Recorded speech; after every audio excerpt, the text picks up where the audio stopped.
Olá e bem-vindos! Já algumas vezes se depararam com um brasão antigo e tiveram a sensação de estar a olhar para um código secreto? Pois bem, é exatamente isso que vamos fazer hoje. Vamos ter uma espécie de detetives da história e aprender a decifrar a linguagem visual que durante séculos comunicava poder, estatuto e identidade.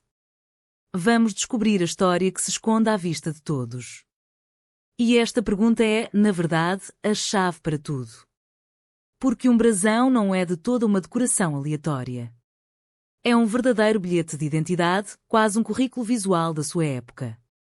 E para começar a decifrar, vamos olhar para uma das pistas mais importantes, as chamadas insígnias de dignidade. Muito bem, então vamos lá. A heráldica é um sistema de uma precisão impressionante e estas insígnias que se colocam acima do escudo principal não estão lá por acaso ou para fazer bonito. Pelo contrário, são a primeira e mais clara indicação sobre quem era o dono daquele brasão. Para percebermos isto, vamos começar pelo mundo da nobreza. O nosso primeiro grande código a decifrar são as coroas. É útil pensarmos nelas como os degraus de uma escada social. Muito rígida.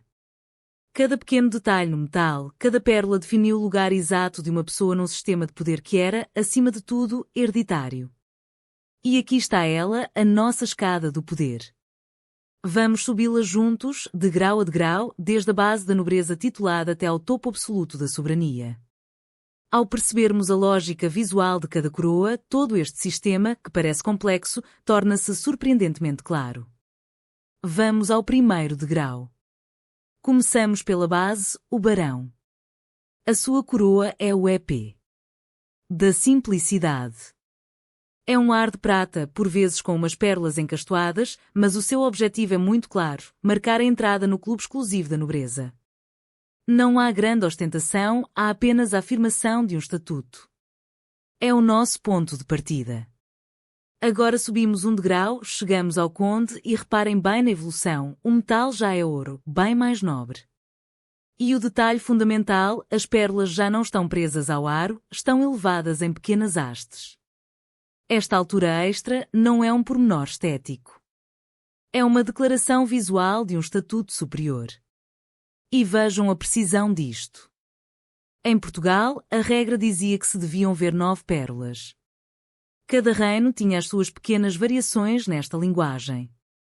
E aqui temos um exemplo fantástico de design simbólico. A coroa de marquês prova como a heráldica era um sistema pensado ao pormenor. Como o marquês estava numa posição intermédia entre o conde e o duque, a sua coroa reflete isso na perfeição. Combina os elementos de ambos, as pérolas em hastes que vimos no conde e as folhas que vamos ver a seguir no duque. É um símbolo híbrido para um lugar híbrido na hierarquia. Chegamos agora ao topo da nobreza, ao círculo mais restrito, o duque. A mudança visual é drástica. As pérolas desapareceram por completo e deram lugar a estas imponentes folhas de aipo ou de parreira feitas de ouro. A mensagem é clara. O estatuto aqui é tão elevado, tão prestigioso, que já não precisa dos mesmos símbolos dos escalões inferiores. Estamos a um passo do soberano. E, finalmente, o topo da escada, a coroa real. O que é que a torna absolutamente inconfundível são os arcos que a fecham por cima. Enquanto as outras coroas são aros abertos, a do soberano é um mundo fechado completo. Este fecho com o globo e a cruz no topo é o símbolo máximo de um poder total e soberano sobre um território. É a afirmação visual da autoridade suprema. Muito bem, já deciframos o código das coroas, mas a sociedade da época tinha outro pilar de poder gigantesco com um código visual completamente diferente. Vamos agora entrar no mundo da igreja, onde a lógica dos símbolos muda de forma radical.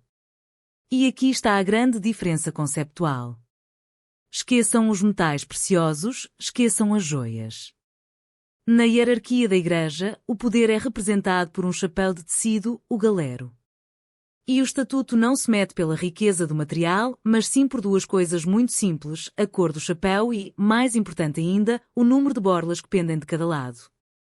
A beleza deste sistema está na sua clareza quase matemática. A cor e os números criam uma hierarquia sem margem para dúvidas. Vemos um chapéu vermelho com 15 borlas de cada lado. Sem hesitar, sabemos que é um cardeal. Se o chapéu for verde, é só contar as borlas. 10 de cada lado para um arcebispo, 6 para um bispo. É um sistema de reconhecimento visual imediato. Mas o código da igreja não se ficava pelo chapéu. Atenção, muitas vezes por trás do escudo encontramos outros objetos simbólicos, como a mitra, o báculo pastoral ou a cruz.